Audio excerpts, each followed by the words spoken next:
Magandang araw po mga kachoy.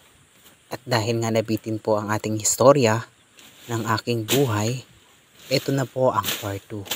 Bago ko po umpisahan ang aking kwento, don't forget to subscribe to our YouTube channel and click the notification bell para lagi po kayong update sa aking mga kwento. At pagkalaunan nga, ay pinanghinaan ako ng loob noon.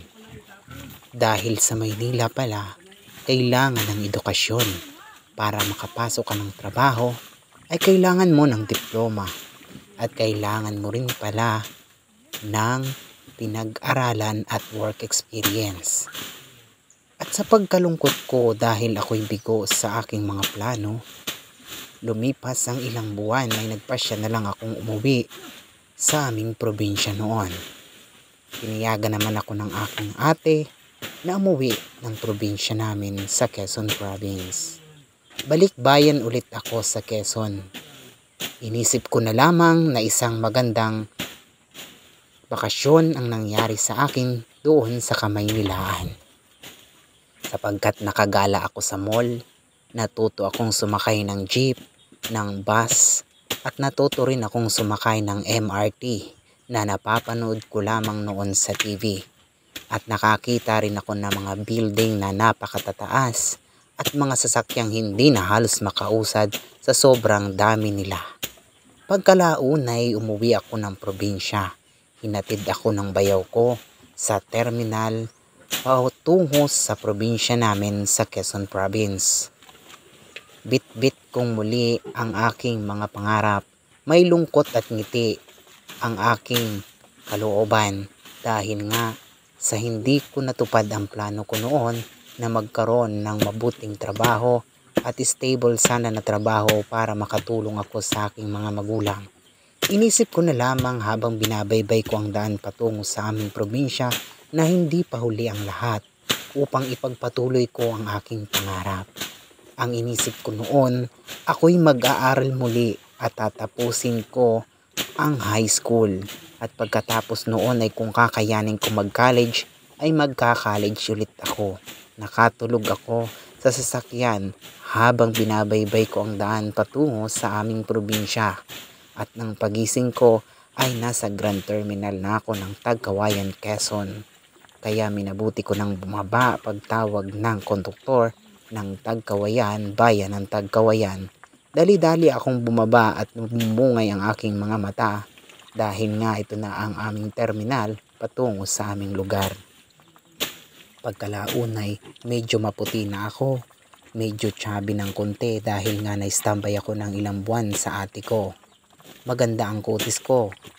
At pag uwi ko nga sa aming barangay, agad nagpuntahan ang aking ilang mga kapatid at nananalubungan.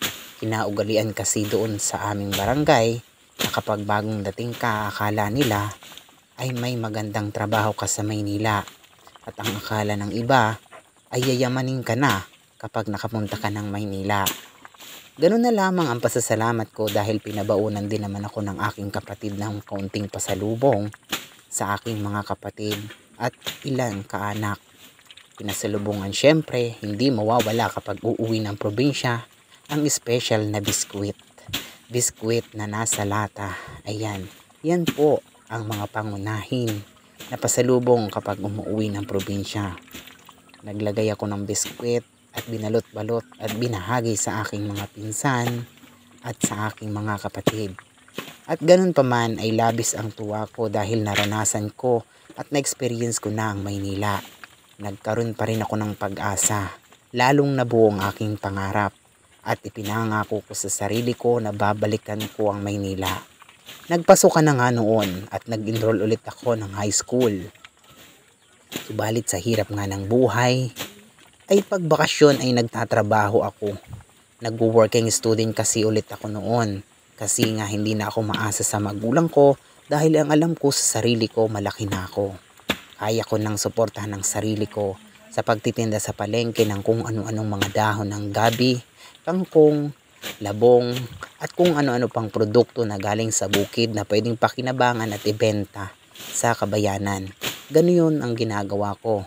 Hindi ako tumigil at sumuko dahil nga may pangarap ako. At pagkalaon ay naisip kong magtrabaho sa bayan namin. Naging isang salesman ako sa bayan namin. At doon nagsimula na naiba na naman ang aking pangarap at plano sa buhay. Dahil binata na nga ako at nagbibinata na nga, at hindi man sabihin nating binatang binata, sa edad na 19 anyos ay syempre ay nagbibinata na nga tayo at naiiba na ang ating gawain sa buhay at mga hilig.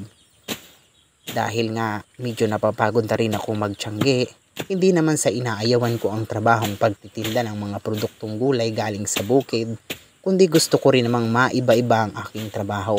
Dahil nakikita ko sa iba na nagtatrabaho sila sa bayan at kaya ko rin naman. Sa gagapuranggot na sahod ay nag-apply ako ng trabaho at natanggap naman ako doon bilang isang salesman. Sa trabaho ko, habang bakasyon at magpapasok ka na sana ulit para sa second year high school. Dahil nga inulit ko ito, ang pag-aaral ng second year high school ay hindi ko inaasahan na makakatagpo ako at makakahanap ako ng isang babaeng magpapatibok ng aking puso, mga kachoy. Dito na nagsimula na magmahalan kami ng aking naging katrabaho noon sa aming bayan. Lihim lamang na nagmamahalan kami, lihim lamang na relasyon ang meron kami dahil nga ayaw ng amo namin na ang katrabaho namin ay aming jojowain o girlfriend namin. Ang gusto ng aming amo ay masaya lamang kaming magtrabaho at paglingkuran ng maayos ang aming trabaho sa palengke bilang isang salesman at siya naman ay sales lady. Ganun pa nga ay hindi namin maiiwasan ang tawag ng laman at ang tukso ng damdamin at bugso dahil nga sa kabataan pa namin at kapusukan at hindi inaasahang pagkakataon ay nakabuntis ako noon. Nabuntis ko ang aking girlfriend at hindi ko na lang po i-mention ang kanyang pangalan. Desidido naman ako na panagutan siya. Desidido naman ako natanggapin at talagang sobrang saya ko pa nga nang nalaman ko yun. Pero may pag-aalinlangan pa rin kahit papaano dahil ang iniisip ko noon, hindi ko na matutupad ang mga pangarap ko. Akala ko noon kapag nagpamilya na, ay matutulad na rin ako sa iba na mawawala na ng pag-asa na makaahon sa hirap at mawawala na ng pag-asa na maituloy-tuloy ang mga pangarap sa buhay. Pero hindi pa rin doon natatapos ang aking pangarap sa buhay. At dahil yun nga, mahabang istorya at mahabang kwento ng mga pangyayari, pinamanhikanan ko ang aking girlfriend. At itinakda naman sa pamanhikan na kung sakali sa tamang edad namin dahil siya ay 19 at ako ay 19 lang din at hindi nagpapanlayo ang aming agwat, ay pag edad daw namin ng tamang edad ay ikakasal kami. At doon na nga ay nagsama kami ng aking girlfriend. Nag-live-in kami. Talagang itinaguyod ko bilang pagiging isang excited na tatay. Kung hindi pa man nga lumalabas ang baby namin, ay talaga namang super excited na ako noong panahong yun. Talagang nakalimutan ko na ang mga pangarap ko at plano ko noon na maganda. Ang iniisip ko na lamang ay mapabuti ang aking pinasok na pagpapamilya.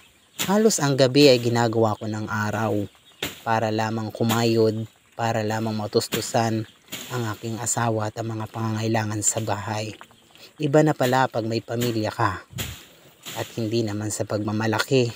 Sadya naman akong madiskarte sa buhay. Hindi ako pabaya sa aking asawa. At ganoon na lamang ang pagsisikap ko na maitaguyod ang aking asawa. At yun nga, at marami pang mga nangyari, marami pang mga nagdaan sa buhay namin. Hindi naman may iwasan minsan. Ganun talaga ang buhay. Kapag bago pa lang kayo, sabi nga nila, pag bago kayong magsama at bago pa lang kayong nag-aasawahan, talaga namang napaka-sweet. At talaga namang sabi nga nila sa isang hapagkainan, kapag merong fruit salad ay talaga namang pawiwilihan.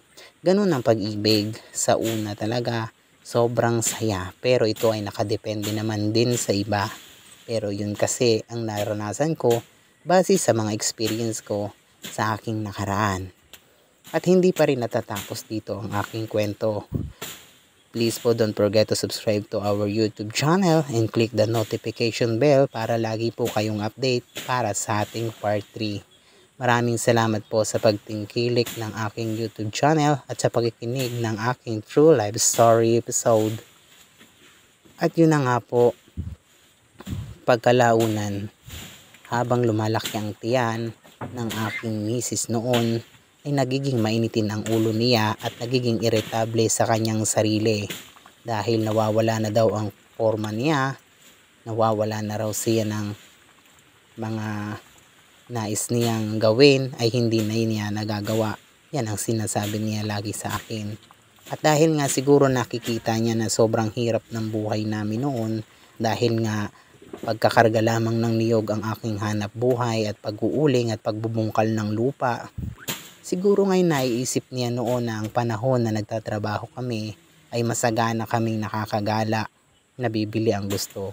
Ay iba na po pala pag may pamilya. Uunahin mo na ang mga pangangailangan tulad ng bigas, rekado, at ng mga gamit para sa baby.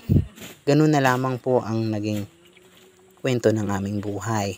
At dahil nga po may asawa na ako, hindi pa naman sabihin totaling asawa, may live-in partner na dahil daw po ang asawa ay kasal. Abangan nyo pa po ang susunod.